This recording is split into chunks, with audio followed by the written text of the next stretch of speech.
चलो भाई, contingent contract और पॉजिटिव कॉन्ट्रैक्ट काफी इजी सा चैप्टर है ना। ठीक है, सबसे पहले तो ये नोट कर लो कि कंटिंजेंट जो है वो वैलिड कॉन्ट्रैक्ट है। कंटिंजेंट कॉन्ट्रैक्ट जो है वो क्या होगा बेटा? Valid contract. आ रहा है समझ में?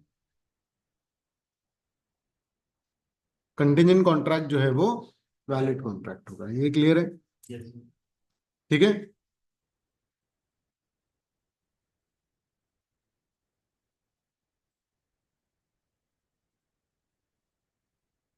है ना? अच्छा, कॉजी जो है इसमें तो ये लिख लो कि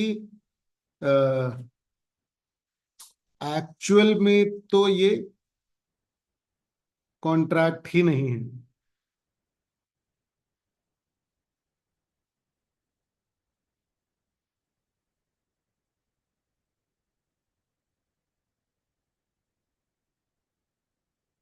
हम्म। आ रहा है समझ में? बेसिकली कॉन्ट्रैक्ट कैसे बनता है? ऑफर एक्सेप्टेंस,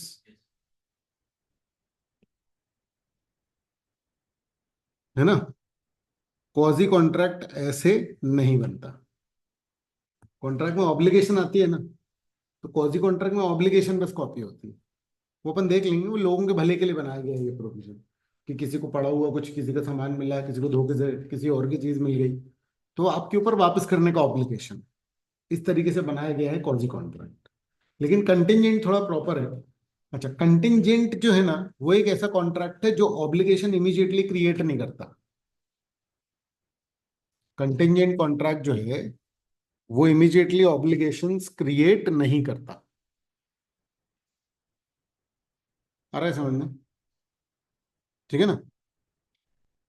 इसका सिस्टम ऐसा रहता है। ठीक है, कंटिजेंट कॉन्ट्रैक्ट का ऐसा सिस्टम रहता है कि भाई मैं तुम्हें, जैसे मैं तुम्हारे साथ कैलकुलेटर बेचने का कॉन्ट्रैक्ट कर रहा हूँ, तो मैं इसमें ये बोल रहा हूँ कि अ, मेरा तुमको कैलकुलेटर, मैं तुमको कैलकुलेटर बेच रहा हूँ, लेकिन मैं इसमें कंडीशन लगा रहा हूँ कि अगर अ, कोई भी एक कंडीशन में लगा दूं कि अगर तुम एग्जाम में पास हो गए तो मैं ये कैलकुलेटर तुमको बेच दूंगा। मैं फ्री में नहीं दे रहा हूँ, मैं तुम्हें बेच ही रहा हूँ, पर मैं 100 रुपये में बेच रहा हूँ। पर मैंने क्या कंडीशन लगा दी कि अगर तुम एग्जाम में पास हो गए। और ये क्या हो गई? ये एक इवेंट हो गया। आमतौर पर जब कॉन्ट्रैक्ट होता है तो कंडीशन आप कोई भी लगा लेते हो, लेकिन ऐसी कोई कंडीशन नहीं होती जो अनसर्टेन हो। मैं तुम्हारी गाड़ी खरीद लूंगा, लेकिन एक बार आरसी दिखा देना। अब आरसी दिखाना कोई अनसर्टेन बात नहीं है, क्योंकि रजिस्ट्रेशन सर्टिफिकेट तो वैलिड होना ही चाहिए ना। ये तो वैलिड बात है। पर मैं तुमसे बोलूँ कि भैया मैं तुमको कैलकुलेटर भेज दूंगा अगर तुम एग्जाम में पास हो। अब एग्जाम में पास होना या ना होना किस पे निर्भर करता है? वो तो दो चीजें हो गई ना, मतलब। अरे समझ, अनसर्टेन हो गया, वो वैलिड भी हो सकता है, इनवैलिड भी हो सकता है। एक सेकेंड। हेलो? हेलो? हम्म, ठीक है। चलो, ठीक है। हेलो? नहीं।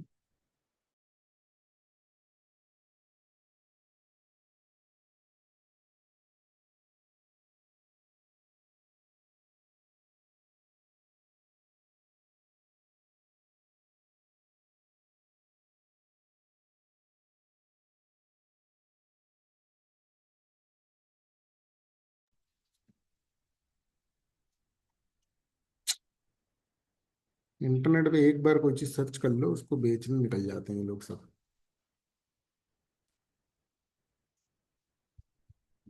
पैनल देखा अभी? इंटरैक्टिव पैनल, कॉल ही आने लगते हैं। ठीक है, चलो। तो क्या बता रहा था मैं? इन कॉन्ट्रैक्ट, भाई जैसे किसान बोल रहा है मैं अपनी फसल बेच दूंगा अगर फसल, अगर बारिश अच्छी हुई तो। आ रहा है समझ? अब बारिश अच्छी होना क्या हो गया बेटा? अनसर्टेन इवेंट हो गया। बारिश अच्छी होना क्या हो गया? अनसर्टेन। समझ आ रहा है? पॉइंट ये है कि अनसर्टेन इवेंट पे मेरे कॉन्ट्रैक्ट का परफॉर्मेंस टिका हुआ है, इसका मतलब ये कोई एक नॉर्मल वैलिड कॉन्ट्रैक्ट नहीं है। इसकी वैलिडिटी इवेंट के होने या ना होने पर डिपेंड करती है। मैं तुमको कैलकुलेटर बेच रहा हूँ, ये एक नॉर्मल कॉन्ट्रैक्ट है, पर मैं तुम्हें कैलकुलेटर बेचूंगा अगर कोई एक इवेंट जो है वो हुआ या नहीं हुआ तो उस पर बेस्ड। तो ये क्या हो गया? ये हो गया कंटिजेंट कॉन्ट्रैक्ट। ये एक वैलिड कॉन्ट्रैक्ट, ये एक कॉन्ट्रैक्ट जो है वो वैलिड है। देखो अब इसको थोड़ा सा किसके साथ अपन लोग वो कंसिडर करके समझेंगे। वेजरिंग, वेजरिंग नहीं है, हम कोई सट्टेबाजी नहीं कर रहे। आ रहा है समझ में कि नहीं? मतलब हम ये नहीं कर रहे कि अ, फसल हुई तो तुम, बारिश हुई तो तुम हमको पैसे देना, नहीं तो हम तुमको पैसे देंगे, ये वेजरिंग हो जाएगा। ये शर्त वाले हो जाएंगे, ये सट्टेबाजी हो जाएगी। तो क्या होगा कंटिजेंट में? कंटिजेंट में एक्चुअली में ना, जैसे किसान है तो फसल है, बारिश से उसकी फसल कनेक्टेड है। जब वेजरिंग होता है ना तो ऐसा कोई कनेक्शन नहीं होता। इंडिया मैच जीती तो तुम हमको पैसे देंगे, तो हम तुमको पैसे देंगे, ये इससे कोई कनेक्शन नहीं है। मतलब उसकी हार जीत से मेरा कोई डायरेक्ट कनेक्शन नहीं है। आ रहा है समझ में? पर यहाँ बारिश से फसल होना ना होना डिपेंड करता है। मैं चाहता हूँ कि बारिश हो। समझ में आ रही है बात? सिर्फ शर्त नहीं लगी है इस बात पर। तो कंटिजेंट जो है इसलिए वैलिड होता है, और वेजरिंग क्या होता है बेटा? वॉइड। क्लियर है ना? तो rules relating to enforcement of contingent contract और डिफरेंस अपन पढ़ेंगे इसमें। तो अ कॉन्ट्रैक्ट टू डू और not to do something if some event collateral to such contract does और डज नॉट हैपन। देखो इसको ऐसे समझो, ठीक है? मतलब देखो कॉन्ट्रैक्ट काय का होता है? टू डू समथिंग और नॉट टू डू समथिंग। अरे समझ,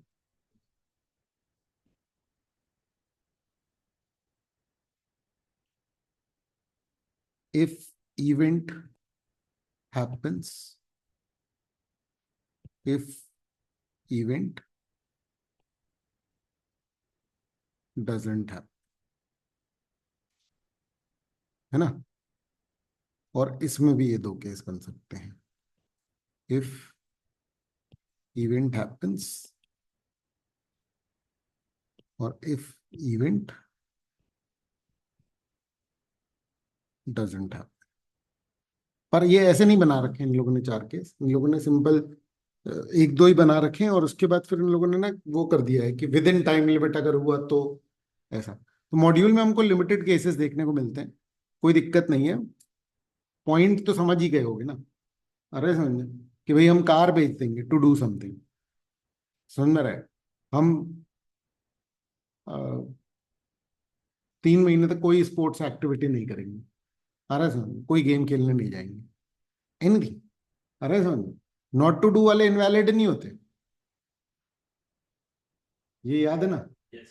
क्लियर है? तो टू डू वाला कॉन्ट्रैक्ट हो सकता है। तो मैं बोल रहा हूँ कि भैया मैं कार बेचूंगा अगर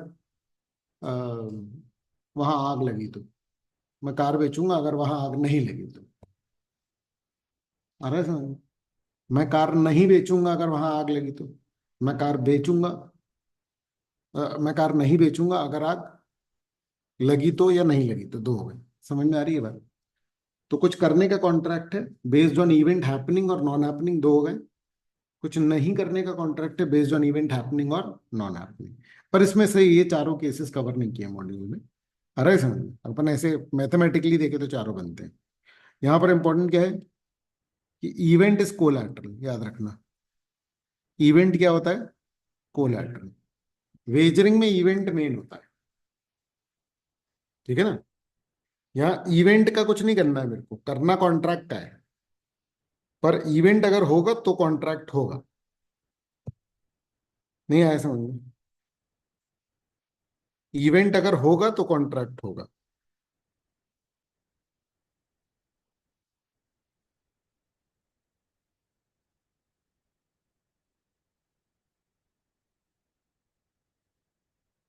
बोलो।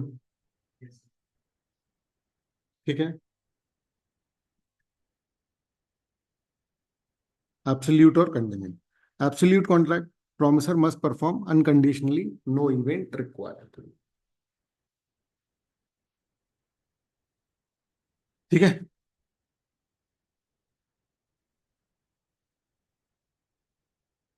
है ना। आमतौर मैं तुम्हें कैलकुलेटर बेच रहा हूँ, दैट्स इट। ये एब्सोल्यूट हो गया। कंटिजेंट कौन सा हो गया? मैं तुम्हें कैलकुलेटर बेच रहा हूँ अगर तुम एग्जाम क्लियर कर पाए तो। समझ में आ रही है बात?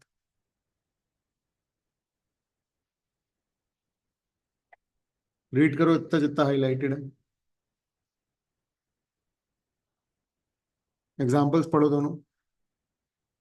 मीनिंग में कोई भी इशू है तो वो बताओ।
हम्म।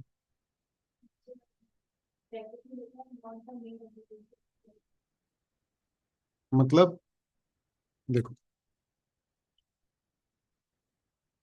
बारिश होने पे ही पैसे दिए जा रहे हैं क्या, या फसल होने पे? फसल होने पे ना। तो बारिश क्या हो गई? सेकेंडरी इवेंट हो गई। वेजरिंग में क्या होता है? बारिश ही पे पैसे लगा दिए जाते हैं।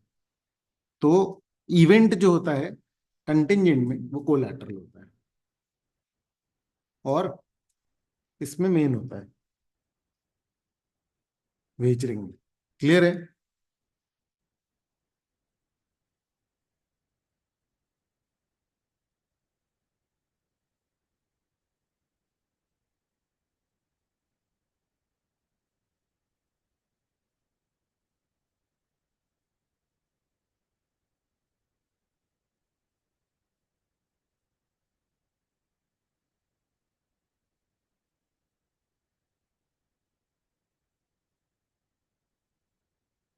बोलो।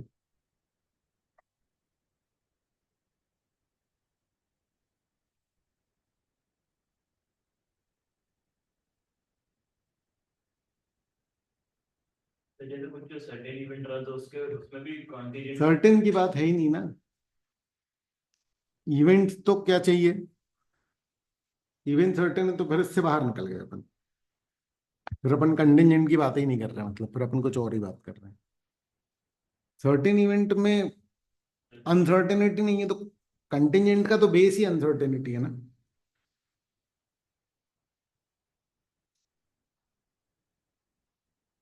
ठीक है। तो देखो, इंश्योरेंस कॉन्ट्रैक्ट और इंडेमनिटी। इंडेमनिटी का मतलब होता है लॉस की भरपाई करना। ए बोल रहा है बी को, ये 10 लाख रुपए देंगे अगर हाउस जल गया तो। ये क्या हो गया? इंश्योरेंस टाइप का हो गया, इंडेमनिटी टाइप का हो गया। तो ये भी कंटिजेंट है। ए एग्रीज टू बाय बीज house if A secures bank loan. ये भी कंटिजेंट की बैंक लोन मिलेगा या नहीं मिलेगा। क्लियर है ना। तो मैं कोई कॉन्ट्रैक्ट कर रहा हूँ, बट मैं उस कॉन्ट्रैक्ट को डिपेंड कर दे रहा हूँ किसी और पे। समझ आया क्या?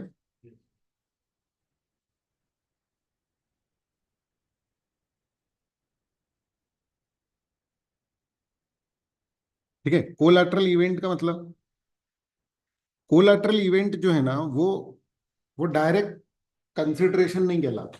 वो डायरेक्ट परफॉर्मेंस नहीं है किसी कॉन्ट्रैक्ट का। कॉन्ट्रैक्ट कुछ और, मैं कार बेच रहा हूँ, समझ में आ रहा है। और इवेंट क्या है कि अगर मान लो कि यहाँ पर टोल रोड बन गई, तो इस डेट तक रोड बन गई तो मैं कार खरीद लूंगा। समझ में आ रही है बात। मतलब मैं कुछ भी क्या कर रहा हूँ, किसी भी इवेंट पर मैं कॉन्ट्रैक्ट कर रहा हूँ, और वो इवेंट मेन नहीं है, वो इवेंट कोलैटरल है, मेन है कार खरीदना। समझ में आ रही है बात। तो लेकिन लोड करना तो सर्टेन इतना लोड तो नहीं है। नहीं, क्यों सर्टेन है। अरे मेरा पॉइंट समझो बेटा, मैं अगर कोई इवेंट बोल रहा हूँ, अगर मैं सर्टेन इवेंट बोलूंगा तो मैं कैसे कंटिजेंट करूंगा, मैंने इस बात पे अभी तुमको बोला ना, तो मैं किसी सर्टेन इवेंट को नहीं बोलूंगा। और अगर मान लो तुम्हें इवेंट सर्टेन लग रहा है, एग्जाम्पल बदल लो। आ रहा है क्या समझ में, है ना। ठीक है। ए पेइंग ₹10 लाख, अगर बी का हाउस जल गया, तो burning is separate from either parties performance, it's a collateral condition. ठीक है। A transfers property to B if A wife C dies, मतलब उसकी वाइफ की डेथ हो गई, तो ए जो है वो बी को ट्रांसफर कर देगा प्रॉपर्टी। सी की डेथ क्या है, कोलैटरल इवेंट।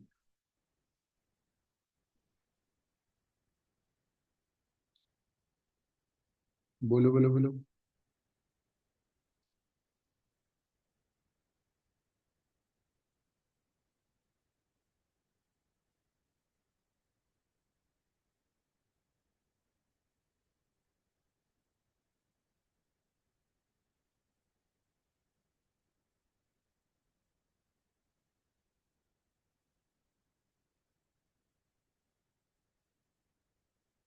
हो गया।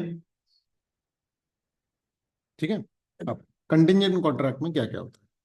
सबसे पहली बात तो कि कॉन्ट्रैक्ट का परफॉर्मेंस किस पर निर्भर करता है बेटा, एक इवेंट पर, जो इवेंट हो भी सकता है और नहीं भी हो सकता। बोलो। क्लियर है। कंडीशन प्रेसिडेंट हो सकती है, कंडीशन सब्सिक्वेंट, मतलब कॉन्ट्रैक्ट निभाने के पहले बाद में कभी भी हो सकती है। नहीं, कंडीशन बेसिकली पहले वाली ही होगी। आ रहा है समझ में। लेकिन मतलब कुछ हो चुकी है या कुछ होने वाली है, यहाँ जो लिखा है ना वो थोड़ा सा डाइसी है, लेकिन पॉइंट समझो कि कॉन्ट्रैक्ट इस तरीके का होगा कि अगर ये कंडीशन हुई तो ये कॉन्ट्रैक्ट होगा, नहीं तो ये इनवैलिड हो जाए। समझ में आ रही है बात। ठीक है ना। जैसे A promise ₹50,000 if it rains on 1st of next month। Clear है। ध्यान से समझना बेटा, ये मॉड्यूल में दिया हुआ है, मेरे हिसाब से ये गलत है, तो ये तो वेजरिंग है, और मॉड्यूल में ये दिया हुआ है। ठीक है, इसको अलग मान लो। समझ में आ रहा है। मैंने इसको सिर्फ इसलिए इंक्लूड किया क्योंकि ये मॉड्यूल में दिया है, ये है गलत, क्योंकि ये डायरेक्टली वेजरिंग है। अब लेकिन इतना सा तो आएगा नहीं आपको, आएगा तो ध्यान रखना। क्लियर है।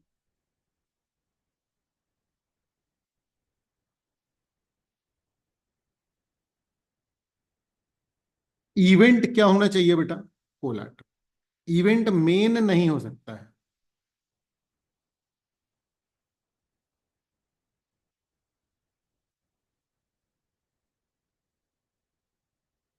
बोलो बोलो बोलो। यस।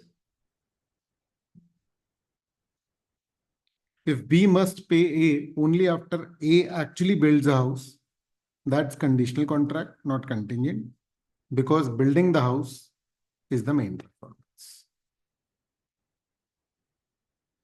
समझे कि नहीं। ए घर बनवा रहा है, घर बनेगा तो पैसे दे देगा वो, ये कंटिंजेंट थोड़ी है, क्योंकि ये किसी तीसरे इवेंट पर बेस्ड थोड़ी है। तुम घर बनाओ, हम पैसे दे रहे हैं, इसमें कंटिंजेंसी कहाँ पर है। अगर बोल रहे हैं कि भाई अगर ये इवेंट हुआ तो हम घर बनाएंगे, तो फिर ये क्या हो जाता है, कंटिंजेंट। बट अभी ये कंटिंजेंट नहीं है। क्लियर है, क्लियर है। Similarly, if A's promise to pay B relies on A marrying C, that's the promised act itself, not collateral.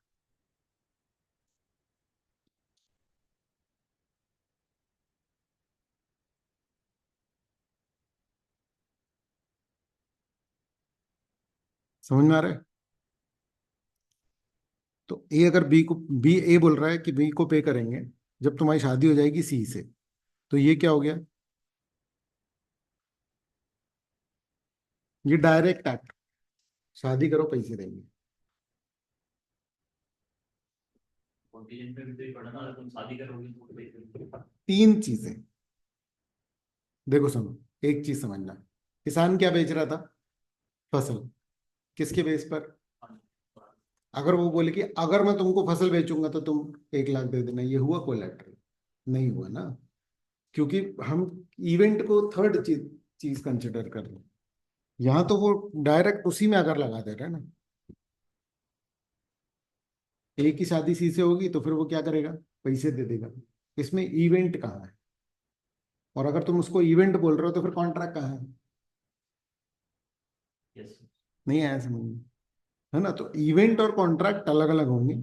Event होने पर कॉन्ट्रैक्ट का परफॉर्मेंस होगा। क्लियर है? क्लियर है ना? चलो, event not मियर the will of promiser. Contingent contract की सबसे खास बात यह है कि भाई देखो, ऐसा मत बोलना कि अगर मेरा मन हुआ तो, ये नहीं होगा कभी भी कंटिंजेंट। क्यों? क्योंकि फिर इवेंट तुम्हारे कंट्रोल में है। याद रखना, इवेंट क्या होना चाहिए? अनसर्टेन। इवेंट जो है वो किसी के हाथ में नहीं होना चाहिए, सिर्फ भगवान के हाथ में होना चाहिए। बोलो, क्लियर है?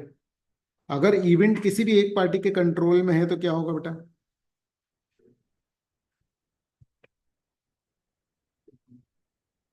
अगर इवेंट किसी भी एक पार्टी के हाथ में है तो क्या होगा?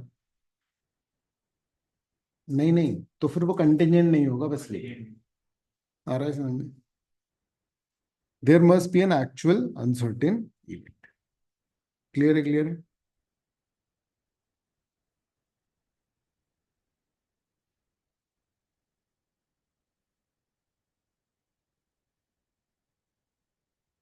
ए विल पे बी ₹1 लाख, अगर ए की मर्जी होगी। ये जो है ये कॉन्ट्रैक्ट है ही नहीं। समझ में रहे? क्योंकि कंट्रोल में है तो इसको कंटिजेंट की कैटेगरी से अलग कर दिया गया है। ठीक है ना? अच्छा, पार्टली अगर डिपेंड कर रहा है, प्रोमिसर की लोकेशन प्लस अनसर्टेन फैक्टर जैसे कि वेदर है, तो फिर अपन उसको कंटिजेंट मान सकते हैं। जैसे ए बी को 1 लाख रुपए देगा अगर बारिश हुई। अगर बारिश हुई और ए जो है फिर दिल्ली से मुंबई के लिए निकला, तो बारिश होना इसके कंट्रोल में नहीं है। समझ में आ रही है बात? तो बारिश की कंटिजेंसी को एक्सेप्ट किया जा सकता। समझ में आ रही है बात?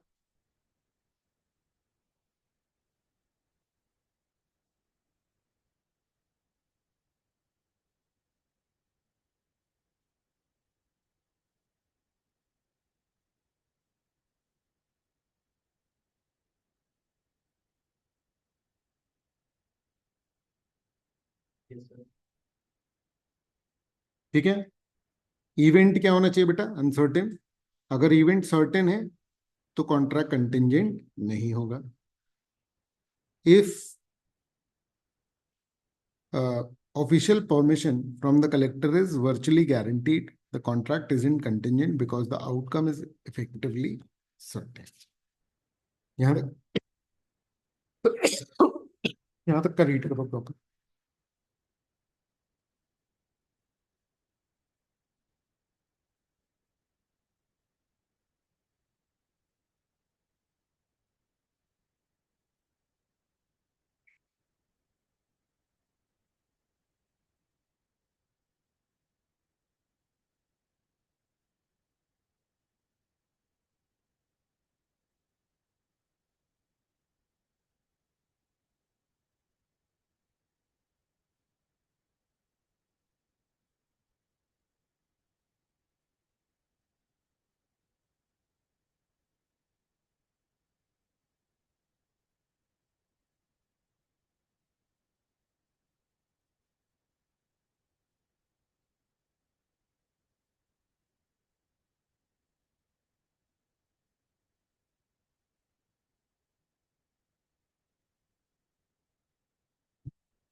ग्रामेटिकली ऐसे बोलते हैं, मतलब तुम उसको हटा दो, दूसरे तरीके से बोल दो, उसमें मीनिंग नहीं चेंज हो जाएगा।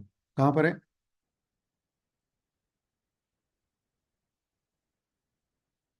हाँ, मतलब वो कह रहा है कि ये कॉन्ट्रैक्ट नहीं है भले ही कंटिंजेंट हो। आ रहा है समझ में?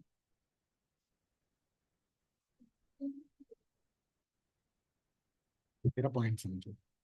कंटिंजेंट कॉन्ट्रैक्ट की कैटेगरी से अलग कर दे रहे हैं अपन। अब अपन उसको भले ही कंटिंजेंट बोले या कॉन्ट्रैक्ट बोले, कंटिंजेंट कॉन्ट्रैक्ट तो नहीं है ना वो, तो उसको डिफाइन नहीं कर रहे हैं। उसको बोल दे रहे हैं कि भैया तुम नहीं हो कॉन्ट्रैक्ट। नहीं आया समझ में? ठीक है, अब हमको इस बात से कोई मतलब नहीं है कि वो कंटिंजेंट हो या ना हो, क्योंकि हमें कंटिंजेंसी का तभी लेना देना है जब वो क्या बन जाए, कॉन्ट्रैक्ट। क्लियर है?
हो गया? पूरा पढ़ लिया? अब देखो रूल्स।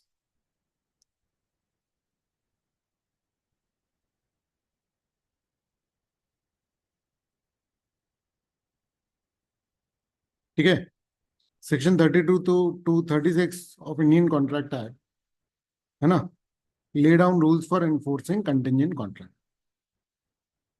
ठीक है, चलो 31 में क्या है? कॉन्ट्रैक्ट, वो कंटिंजेंट कॉन्ट्रैक्ट डिफाइन है कि एक ऐसा कॉन्ट्रैक्ट जो कि अनसर्टेन फ्यूचर इवेंट पे बेस्ड है, और वो जो अनसर्टेन फ्यूचर इवेंट है वो कोलैटरल कॉन्ट्रैक्ट।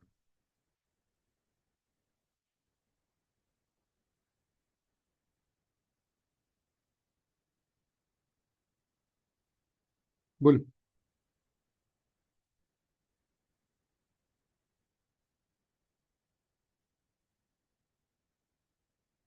तो contingent contract on event happening, simple है। ए बोल रहा है बी को पैसे दे देंगे अगर सी से शादी हो गई तो। ठीक है, तो अगर if C dies before marrying B can not marry C, so the event is impossible and the contract is void। A B के साथ कॉन्ट्रैक्ट कर लेगा, है ना, अगर बी की शादी सी से हुई तो। ठीक है ना? समझ में आ रहा है? ये इवेंट हैपनिंग है। अब ये लोग इतना घटिया बना करते हैं ना, ऊपर में यही वाला इन लोगों ने अभी बताया कि इनवैलिड है, और अभी इसके एग्जाम्पल में इंक्लूड कर लिया। ये लोग जो बना रहे हैं ना, वो गड़बड़ है एक्चुअली में। उन लोग प्रॉपर मन से नहीं बना रहे हैं। मैं आपको अपना एग्जाम्पल देता हूँ, सुनो ध्यान से। ठीक है, तो किसान वाला लेके चलते हैं, बहुत सिंपल है। अगर बारिश हुई तो हम फसल आपको बेच दें। सिंपल बात है। इवेंट है, कोलैटरल है, कॉन्ट्रैक्ट है, डिपेंडेंट ऑन कोलैटरल इवेंट है, इवेंट अनसर्टेन है, वैलिड कॉन्ट्रैक्ट है। तो ये इसका एग्जाम्पल हो गया किसका? इवेंट अगर हुआ तो हम कॉन्ट्रैक्ट करेंगे। इवेंट अगर हुआ तो हम कॉन्ट्रैक्ट करेंगे। क्लियर है? क्लियर है ना? तो रूल है कंटिजेंट कॉन्ट्रैक्ट टू डू और not to do something if uncertain event happens, can not be enforce unless and until that event actually happens. ये ऑब्वियस है ना। ये अगर इवेंट नहीं हुआ तो, जब तक नहीं हुआ तो तब तक एनफोर्सेबल नहीं है। इवेंट होने के बाद वो एक वैलिड कॉन्ट्रैक्ट बन गया है, अब निभाना अब निभाना ही पड़ेगा। बोलो, Yes. क्लियर है कि ये?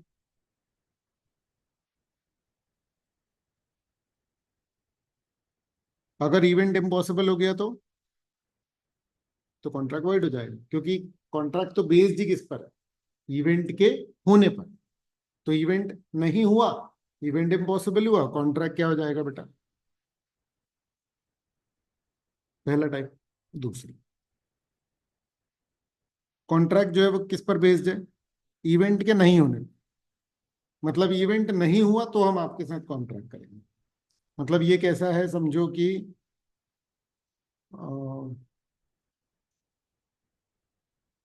हमारे team को किधर भी-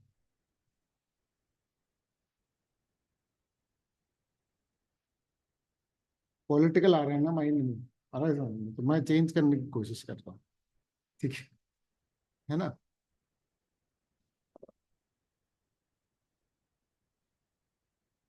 चलो, कुछ और आ नहीं रहा दिमाग में, ठीक है, मैं बोल दे रहा हूँ। तो मान लो कि कोई पर्टिकुलर नेता है, जैसे कि मान लो शिवराज सिंह चौहान, है ना? तो अगर शिवराज सिंह चौहान, इलेक्शन है, रिजल्ट आने वाला है, तो अगर मान लो बोल रहे हैं कि अगर ये इलेक्ट नहीं हुए तो हम तुम्हारे साथ कॉन्ट्रैक्ट कर लेंगे। अगर ये इलेक्ट नहीं हुए तो हम आपके साथ कॉन्ट्रैक्ट कर लेंगे। तो ये इलेक्ट नहीं होना, मतलब इवेंट नॉट हैपनिंग पे कॉन्ट्रैक्ट की वैलिडिटी टिकी हुई है। समझ में आ रहा है? तो मान लो कि उनका अपॉइंट होना इम्पॉसिबल हो जाएगा, तो मतलब क्या हुआ? सरकार ने वही चेंज कर लिया, बंदा ही चेंज कर दिया। क्या बोले?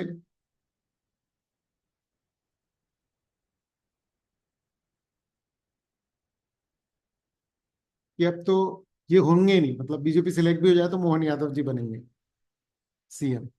तो बेसिकली शिवराज सिंह चौहान तो, उनका इलेक्ट होना क्या हो गया? इम्पॉसिबल। तो हमारा कॉन्ट्रैक्ट क्या हो गया? वैलिड। इवेंट नॉट हैपनिंग पर था ना, अगर वो नहीं होंगे सिलेक्ट तो होगा ना। बोलो, क्लियर है कि नहीं?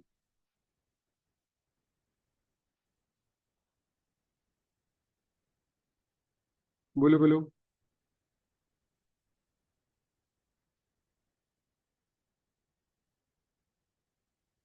A contingent contract to do or not to do something, if an event does not happen, can be enforced only when it is certain that the event will not happen.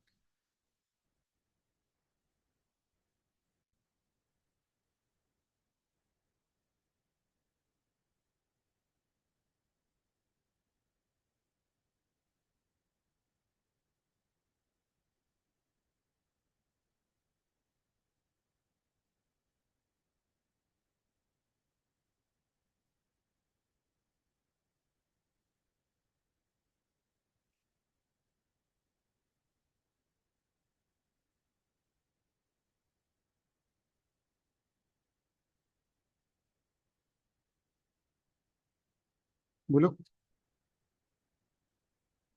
ठीक है। P agrees to pay Q if certain ship does not return. The contract become enforceable when it's certain that the ship cannot return. समझ में आ रही है बात? Ship नहीं आई तो पैसे देगा, तो शिप डूब गई तो नहीं आएगी, तो ऑब्वियसली बात है वो क्या होगा? कॉन्ट्रैक्ट वैलिड होगा। क्लियर है? और अगर आ गई शिप तो कॉन्ट्रैक्ट वॉइड हो जाएगा, क्योंकि हमारा कॉन्ट्रैक्ट किस पर बेस्ड था? इवेंट के नहीं होने पर। रीड करो इसको, और 1% का भी कंफ्यूजन हो तो डिस्कस करो।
हो गया?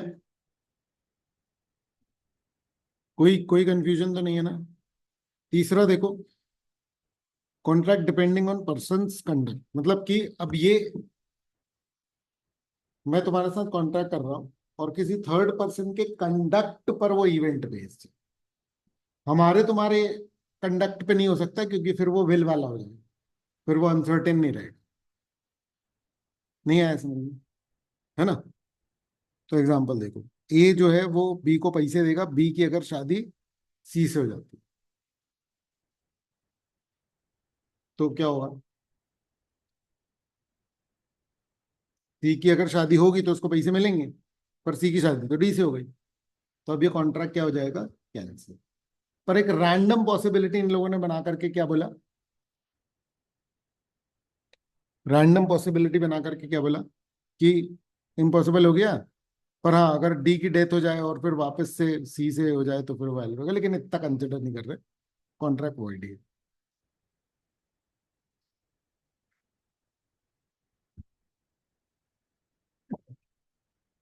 ठीक है? Hello?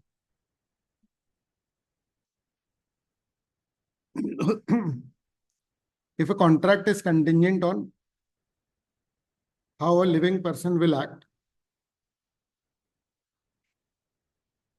and that person's actions makes performance impossible within a definite time,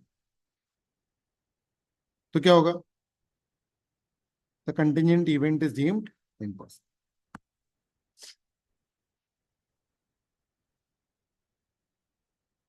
बोलो।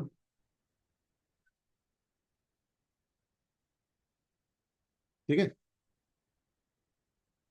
आराम से रीड कर लो, कंफ्यूजन नहीं रहनी चाहिए। तुम्हें अगर लग रहा है कि आ गया है समझ में तो नहीं आया, समझ में आ रही है बात? तुम्हें श्योर होना चाहिए कि अच्छा हाँ ऐसा वाला जब तक रिएक्शन ना आए तब तक तो नहीं बनना।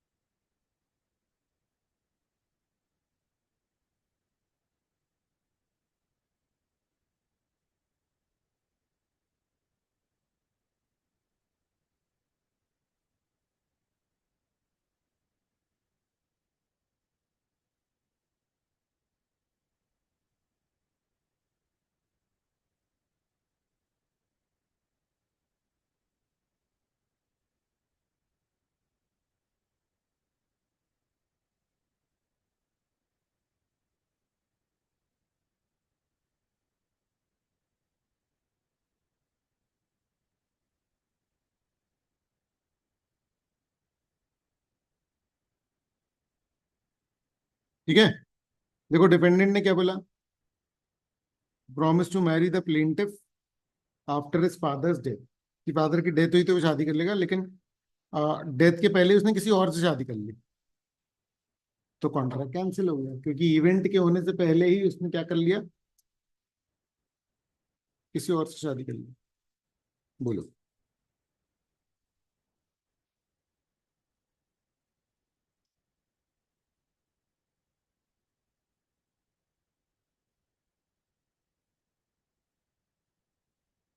हाँ बेटा,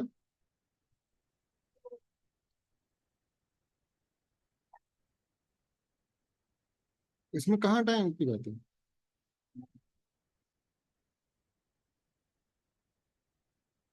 तुम कौन सा पढ़ रहे हो? इसमें तो टाइम का कहीं नहीं लिखा हुआ। पिछला वाला बोल रही हो? अगला वाला बोल रही हो?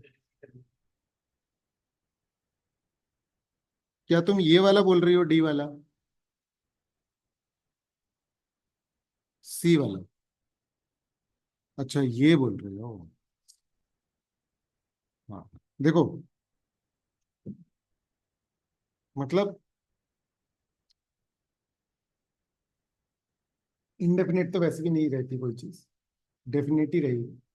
ठीक है, एग्जाम्पल को देखो, उसने बोला कि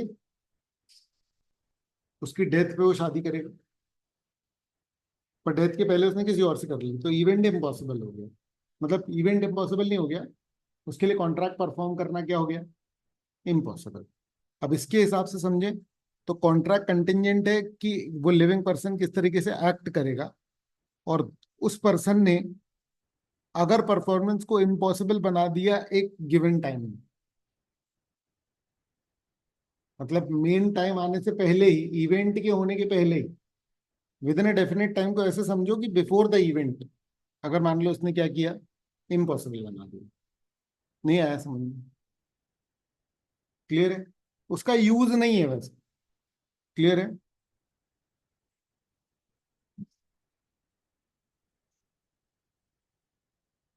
बोले बोले। Yes. अब देखो, contingent on a specified event happening with in a fix time. अब इसको रीड करो एक बार, दो तीन बार रीड करो हेडिंग को, हेडिंग का मीनिंग समझो।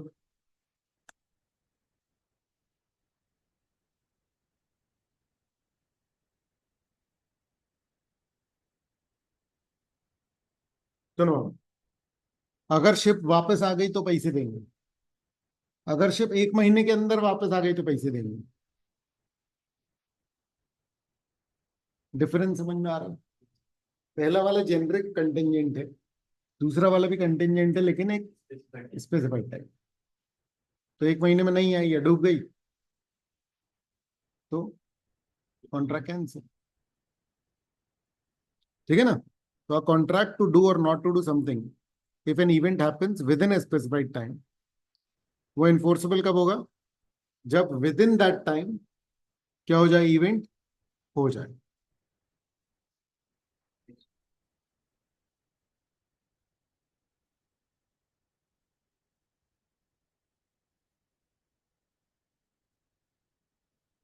If the time expires without the event,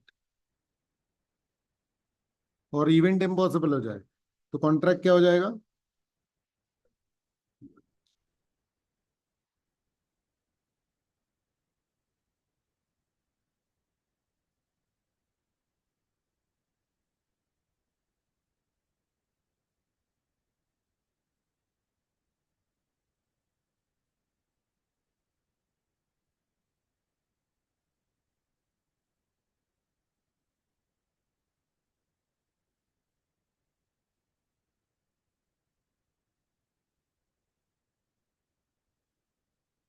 A promises B a sum if a certain ship returns within 1 year। ठीक है? कॉन्ट्रैक्ट कब एनफोर्सेबल होगा, अगर शिप वापस आ गई। अगर शिप जल गई या इम्पॉसिबल हो गई उसका वापस आना, तो कॉन्ट्रैक्ट क्या हो जाएगा बेटा, वही। बोले बोले बोले बोले। Yes.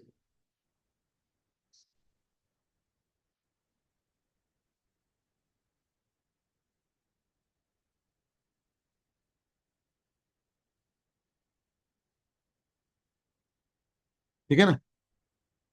अब जस्ट ऊपर वाले का उल्टा, ऊपर वाला क्या था, happening with in fix time, ये क्या है, not happening with in fix time. Hello?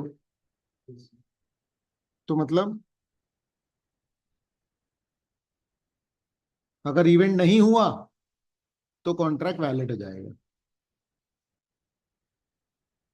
Sir, specified time में event नहीं हुआ तो void होगा।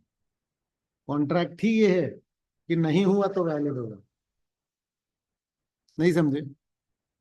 कॉन्ट्रैक्ट ही है, if a contract is contingent on event not happening, तो वो एनफोर्स कब होगा, जब टाइम खत्म हो गया और इवेंट नहीं हुआ, और या तो फिर ये सर्टेन हो गया कि इवेंट तो नहीं ही होगा।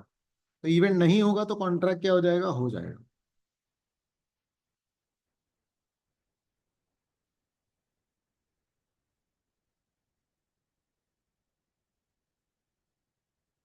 A will pay B a sum if a ship does not return within a year. Contract is enforceable if the ship fails to return in that year or if it sinks earlier, making return impossible.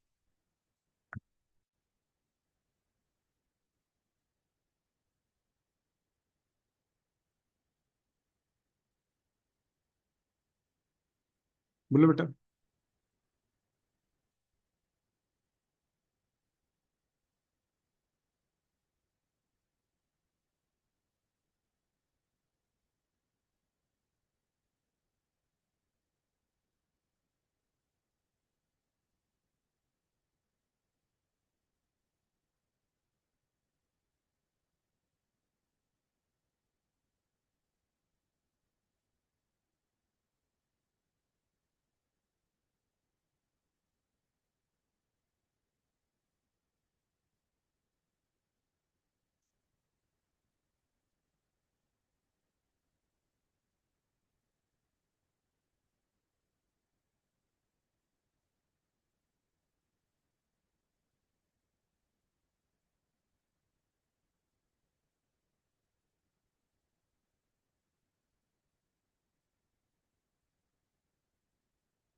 Yes.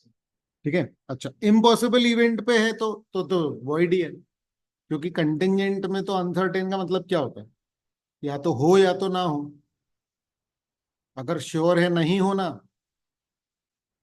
तो void ही है। Clear है बेटा? An agreement contingent on impossible event is void. अच्छा, impossibility पता हो या नहीं पता हो इससे कोई मतलब नहीं। पता चले बोल रहा है कि नहीं पता है इम्पॉसिबिलिटी, तो वॉइड वैलिड हो गया।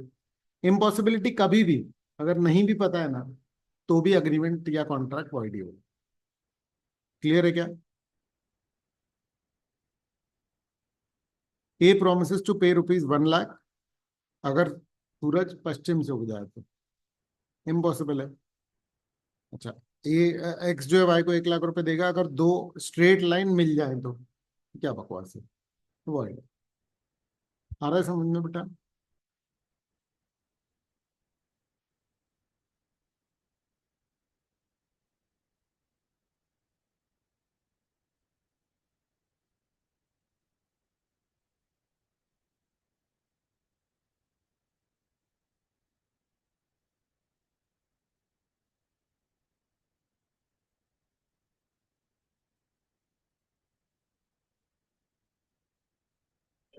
Independent enclosure space.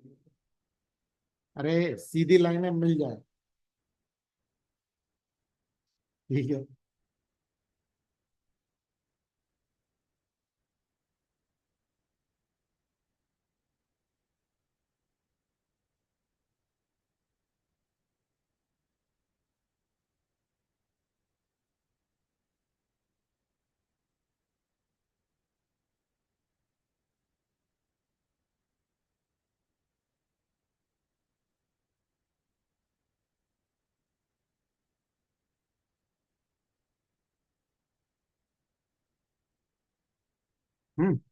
ठीक है, ये रीड करो।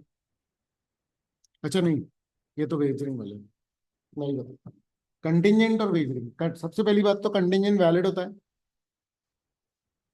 है ना, और वेजरिंग वॉइड। क्लियर है?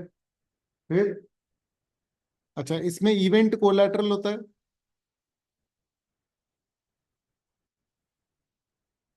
इवेंट कोलैटरल होता है, इसमें इवेंट जो है वो मेन होता है वेजरिंग में। वेजरिंग में पैसे की ही बात होती है, पर कंटिंजेंट कॉन्ट्रैक्ट में जरूरी नहीं कि सिर्फ पैसे की बात हो। वेजरिंग में एक जीतेगा एक हारेगा। कंटिंजेंट में कॉन्ट्रैक्ट की बात है, कोई जीतने हारने वाली बात नहीं। क्लियर है?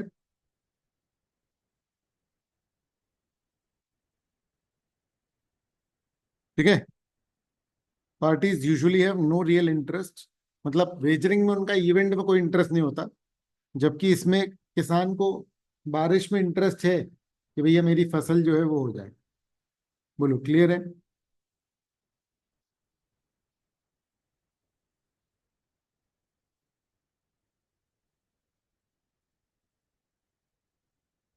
ठीक है ना। अच्छा, वेजरिंग में दोनों साइड के प्रॉमिस होते हैं रेसिप्रोकल, या तो मैं जीतूंगा या तो तुम जीतोगे। इसमें ऐसा कुछ है नहीं रेसिप्रोकल प्रॉमिस वाला।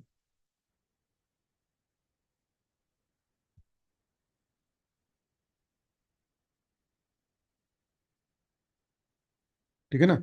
एक के लिए जीत एक के लिए हार होगी, जबकि इसमें ऐसा कुछ भी नहीं होता। है ना, इसके एग्जाम्पल है क्रिकेट मैच, और इसमें घर में अगर आग लग गई तो। ठीक है।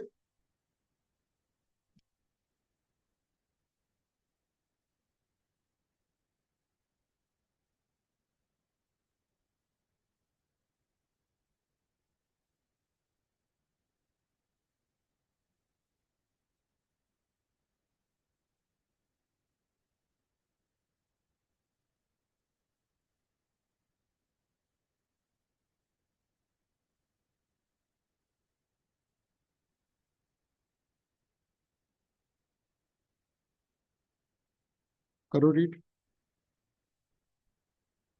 सारे वेजरिंग वॉइड हैं, जबकि कंटिंजेंट क्या होते हैं, इनफोर्सिबल।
ठीक है,